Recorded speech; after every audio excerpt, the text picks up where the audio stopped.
Assalamualaikum warahmatullahi wabarakatuh. Balik lagi bersama saya di channel saya Muncul. Di video kali ini saya nggak akan share tentang custom ROM atau tutorial Android ya kan ya. Tapi di video kali ini saya akan review singkat tentang laptop. Laptop ini tuh bekas Jepang ya kan ya, karena di keyboardnya juga ada tulisan Jepangnya. Oke, buat kalian yang penasaran bisa disimak videonya sampai selesai.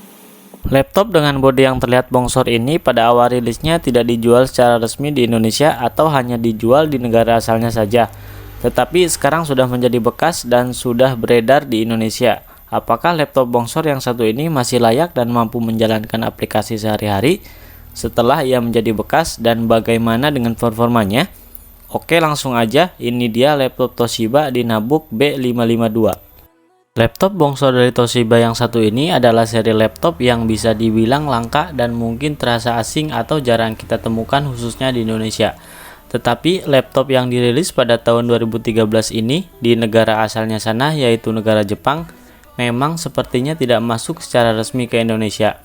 Dan sekarang sudah menjadi bekas, artinya bisa dibilang laptop ini sudah bekas pemakaian daripada orang Jepang. Atau bisa saja pada saat dijual di Jepang sana, laptop ini masih menjadi stok yang tidak laku. Biarpun sudah menjadi bekas, setidaknya laptop ini masih layak digunakan untuk menjalankan aplikasi atau tugas sehari-hari. Dan karena harganya yang sudah cukup terjangkau alias pas dan murah di kantong. Kalau ada yang murah dan masih bagus, biasanya itu wajib menjadi pilihan. Toshiba Dynabook B552 ini memiliki dimensi panjang 37,4 cm, lebar 25,5 cm dan ketebalan di 3,7 cm serta berat 2,4 kg. Karena laptop ini bisa dikategorikan sebagai laptop dengan bodi yang bongsor, maka tidak heran jika beratnya bisa mencapai 2,4 kg. Casing dari Toshiba ini masih terbuat dari material plastik. Walaupun begitu, casingnya ini terlihat cukup solid dengan finishing yang memiliki permukaan seperti bertekstur dan tidak glossy. Jadi membuatnya tidak mudah meninggalkan bekas jiplakan tangan. Dan di casing belakang LCD-nya ini ada satu buah tulisan atau satu buah logo yang berwarna putih di bagian tengah. Sekarang pindah ke bagian portnya. Di bagian sisi kiri ada port 3.0 dan port SATA yang juga bisa berfungsi sebagai port USB dan slot ekspansi. Pindah ke bagian sebelah kanan, ada jack audio untuk mikrofon dan headphone. Dan ada dua buah port USB 2.0. Bagian belakangnya ada port VGA atau RGB color, terus ada charger atau DC in, dan juga port LAN atau RJ45. Sedangkan di bagian depan ada LED indikator dan juga slot untuk SD card reader. Toshiba Dynabook B552 ini memiliki stereo speaker yang posisinya di bagian sisi kiri dan kanan. Untuk jenis dari speakernya ini tidak disebutkan secara resmi oleh pihak Toshiba menggunakan dukungan dari apa, apakah dari Harman Kardon atau yang lainnya. Tapi untuk kualitas suara audio yang dihasilkan dari speaker ini masih terasa cukup mantap. Untuk suaranya kurang lebih seperti ini.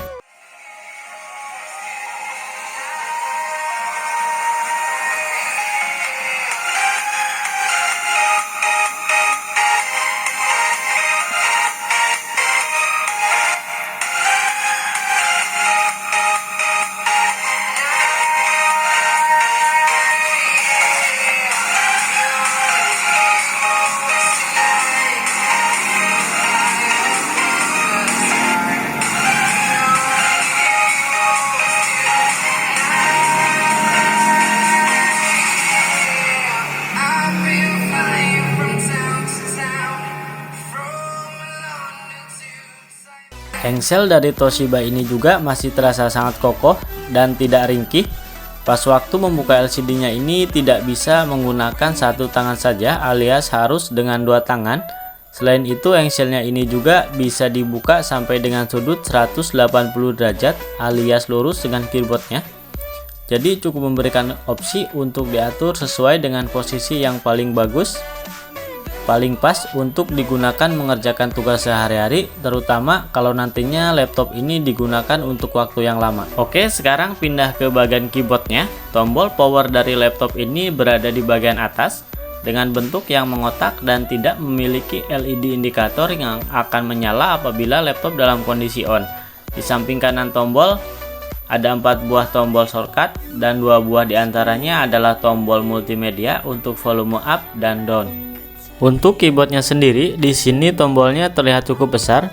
Feel mengetik di keyboard ini terasa biasa aja, artinya masih dalam kategori cukup, apalagi keyboardnya ini tidak memiliki backlight. Jadi untuk urusan mengetik, pastikan untuk selalu berada di tempat yang cukup cahaya biar tidak salah tindis. Untuk touchpad dari laptop ini terlihat berbentuk kotak persegi dan ukurannya cukup kecil di bagian bawah, dan masih ada 2 buah tombol fisik, klik kiri dan klik kanan. Untuk feel dari touchpadnya ini bisa dikatakan cukup responsif dan memberikan feel yang masih terbilang cukup untuk nyaman kalau untuk penggunaan sehari-hari. Pindah ke bagian depan, untuk casing atau frame LCD-nya sebenarnya sudah terlihat tidak begitu tebal di bagian sisi kiri dan kanannya, tapi untuk bagian atas dan bawah masih terlihat cukup tebal. Di bagian atas LCD-nya Toshiba menempatkan satu buah webcam yang beresolusi 0,3 megapiksel dengan resolusi video maksimal yang bisa di capture dalam webcamnya ini di angka 40 x 40 pixel dan 30 fps. Hasil dari webcamnya ini pun terlihat masih cukup baik kalau nantinya digunakan untuk kegiatan belajar online, terutama di masa pandemi COVID seperti ini. Dan untuk di bagian bawah dari LCD-nya ini Toshiba menempatkan satu buah logo atau tulisan yang berwarna putih di bagian tengahnya. Khusus untuk layar atau LCD dari laptop ini berukuran 15,6 inch, beresolusi 1600 x 900 pixel. Panelnya sendiri diproduksi oleh Toshiba dengan monitor ID 5092 dengan dimensi layar sebesar 15,6 inch dan juga memiliki resolusi SD+ kalau digunakan untuk kegiatan multimedia seperti untuk nonton film yang punya kualitas videonya SD+, dan gambar yang dihasilkan pun terlihat sangat cerah dan juga tajam, bisa dibilang sangat memanjakan mata.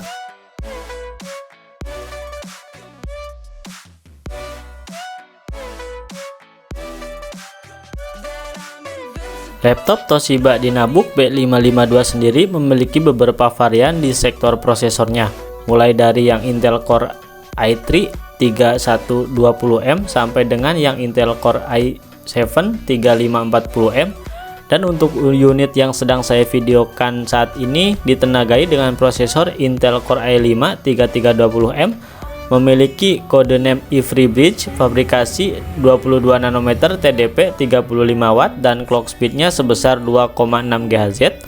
Sedangkan untuk RAM-nya ini berjenis DDR3 dengan kapasitas sebesar 4 GB. RAM-nya ini masih bisa di-upgrade sampai dengan kapasitas maksimal sebesar 16 GB. Toshiba juga menyertakan 2 slot RAM di laptopnya ini. Jadi bisa dipasangkan RAM masing-masing dengan kapasitas sebesar 8 GB dengan jumlah 2 keping kalau mau total RAM maksimal sebesar 16 GB. Di sektor VGA atau grafiknya, laptop ini memiliki VGA yang terintegrasi dengan prosesornya yaitu Intel HD Graphics 4000. Sekarang pindah ke storage atau ruang penyimpanan. Untuk storage-nya ini masih menggunakan harddisk SATA 2,5 inch dengan kapasitas sebesar 320 GB dan speednya ini di angka 5400 rpm. Kalau performanya ini masih dirasa kurang mantap, maka harddisknya ini bisa diganti atau di-upgrade dengan SSD menggunakan SSD SATA 2,5 inch atau bisa juga menggunakan SSD yang berjenis M2 SATA yang dikombinasikan dengan konverter SATA. Selain itu, laptop ini kalau dari segi performanya untuk menjalankan aplikasi seperti editing foto di Adobe Photoshop masih cukup recommended. Saya juga melakukan uji coba pemakaian dengan menjalankan aplikasi editing video di Wondershare Filmora Go 9. Hasilnya laptop ini masih bisa diajak untuk editing video dengan kategori cukup recommended. Ya, walaupun kalau dilihat dari pas waktu preview di timeline-nya masih ada warna merah, tapi dari hasil preview di aplikasi Filmora Go sendiri dapat berjalan dengan lancar.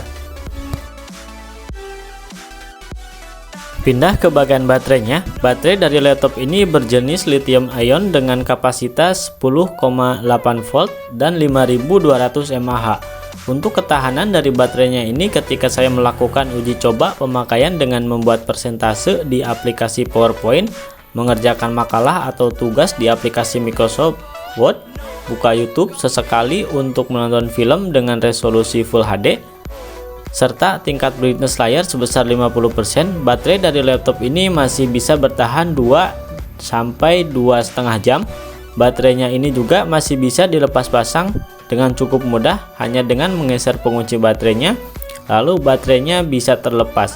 Kondisi ini sangat memudahkan apabila baterai mengalami kerusakan dan akan diganti dengan baterai yang baru.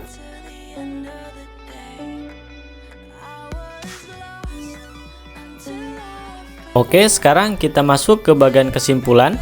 Laptop Toshiba Dynabook B552 ini selain memiliki desain yang terlihat cukup bongsor dan juga build quality yang terbilang cukup kokoh, serta performanya yang masih bisa dibilang cukup tangguh, apalagi dengan hadirnya resolusi dari LCD ini yang sudah SD+, bisa memberikan pengalaman multimedia yang terlihat cukup baik. Apalagi kalau untuk kegiatan seperti menonton video ataupun editing foto dan video. Warna yang ditampilkan cukup terang dan memberikan akurasi yang sangat baik. Selain itu, opsi upgrade yang ditawarkan juga bisa jadi bahan pertimbangan untuk memiliki laptop yang satu ini. Selain RAM yang masih bisa di-upgrade sampai dengan kapasitas sebesar 16 GB, harddisknya yang bisa diganti atau di-upgrade dengan SSD, dan juga tentunya dengan pertimbangan harga yang masih terbilang cukup ramah di kantong. Oke, mungkin segitu aja dulu untuk video unboxing dan review singkat Toshiba Dynabook B552F. Buat kalian yang baru gabung, jangan lupa buat di like, subscribe, dan komen, dan sampai jumpa di video saya selanjutnya.